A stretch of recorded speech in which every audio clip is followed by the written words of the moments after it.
वंदे मातरम साथियों। कैसे हैं आप लोग? उम्मीद है मस्त होंगे। दोस्तों, केंद्र सरकार ज़बरदस्त तरीके से निर्णय ले रही है आजकल। वैसे उसकी राज्यसभा में पर्याप्त संख्या भी है और लोकसभा में पर्याप्त संख्या है। और अगर आज के 4 साल 5 साल पहले का वीडियो भी मेरा देखोगे ना, तो मेरा अभिवादन वंदे मातरम से ही होता है। और वंदे मातरम पर भी जो है केंद्र सरकार ने बहुत तगड़ा जो है प्रावधान लेकर के चली आई है कि राष्ट्रगान यानी जनगण मन की तरीके से जो है वंदे मातरम यानी राष्ट्रगीत का भी सम्मान किया जाएगा। और जो भी इसका अपमान करेगा फिर उसके साथ गलत कार्रवाई हो जाएगी।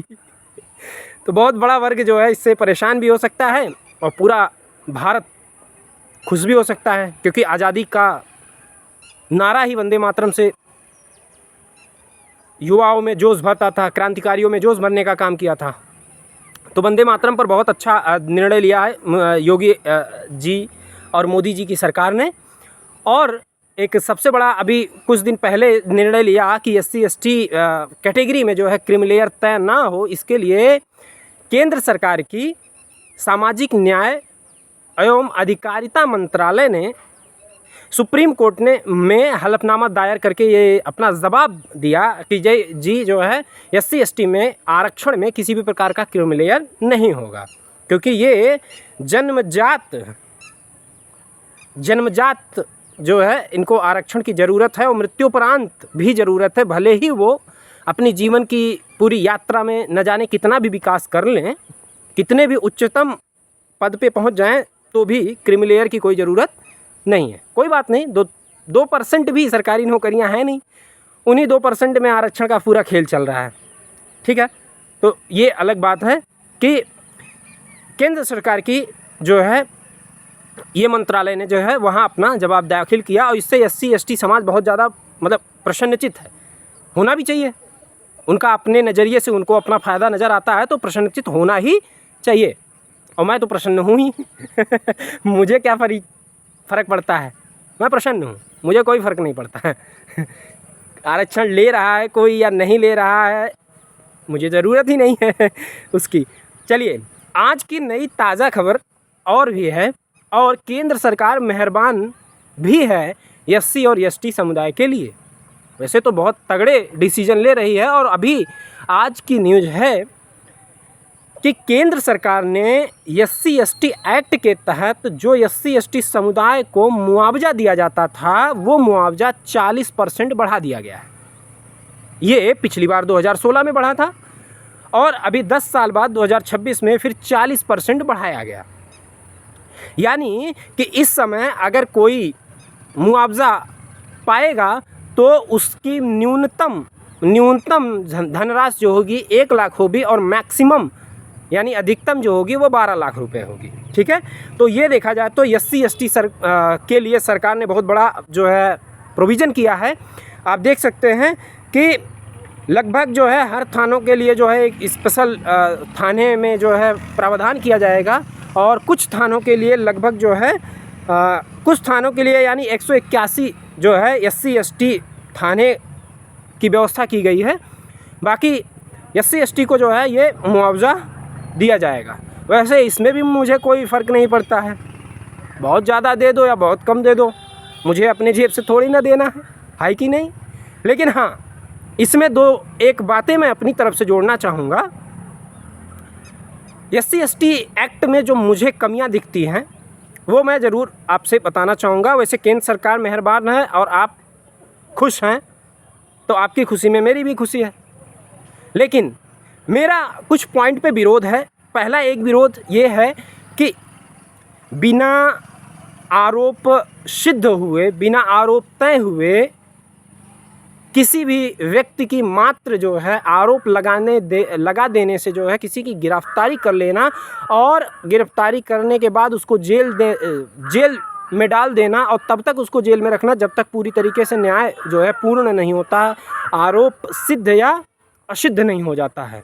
ठीक है, पहला।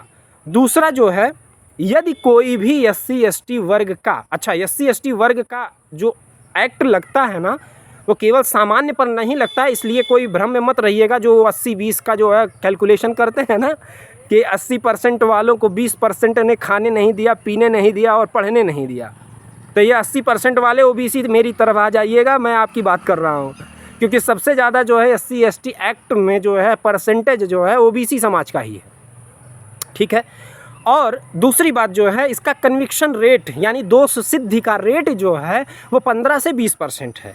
यानी कि यदि 100 लोगों पर जो है ये आरोप लगते हैं कि हमें जातिगत भेदभाव का मुझे शिकार बनाया गया, तो उस 100 लोगों में से 80 लोगों की बातें झूठी निकलती हैं, निराधार निकलती हैं। 20 से 25%, कभी कभी 20 से 25% का आंकड़ा है कि जिसमें आरोप सही होते हैं और ऐसा भेदभाव हुआ रहता है। तो मैं ये पूछना चाहता हूँ, जो 75 से 80% लोगों पर गलत आरोप लगाया जाता है और गलत आरोप लगा करके कई सालों तक उनको जो है सामाजिक रूप से, मानसिक रूप से, नैतिक रूप से और आर्थिक रूप से परेशान किया जाता है, क्या उसके मुआवजे में उन लोगों पर कोई कार्रवाई होती है जिन लोगों ने गलत आरोप लगाया? नहीं होती है।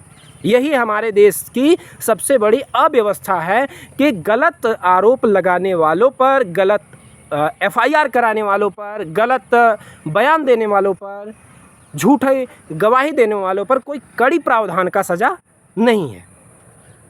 इसलिए मैं इन 2 सुधारों के साथ इसको कंटिन्यू रखना चाहता हूं, लेकिन वर्तमान की सरकार जो है वो इतना ज़्यादा मेहरबान है कि मुझ जैसे जो है शोषक लोगों की बात तो सुनेगी नहीं, है ना। लेकिन हाँ, जो भी है, ये जो भी हुआ है अच्छा हुआ है और आगे जो होगा और अच्छा होगा। इसलिए मेरा विचार यही है कि सभी लोग स्वागत कीजिए। और SC ST समुदाय है तो मैं कहूँगा दिल खोल करके इस बार जो है केंद्र में जो है बीजेपी की सरकार लाइए। और 2027 में भी चुनाव है, तो अगर आपका मन करे तो ध्यान दीजिएगा, और नहीं मन करता है तो कोई बात नहीं, जिसको देते हो उसको देते रहिएगा। इनकी तो मजबूरी है, ये देंगे ही, आपके लिए स्पेशल प्रोविज़न बनाएंगे ही।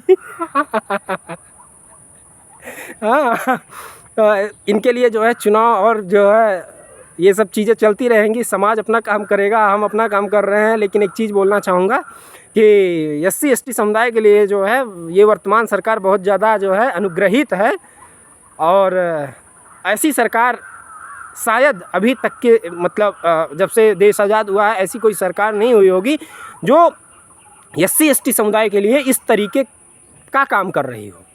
आप समझिए, पूरे मतलब इतना बड़ा काम किया है, आप मानो या ना मानो, लेकिन मैं मानता हूं कि SC ST एक्ट में सुप्रीम कोर्ट के फैसले को बदलने तक का काम कर दिया है इस मोदी सरकार ने।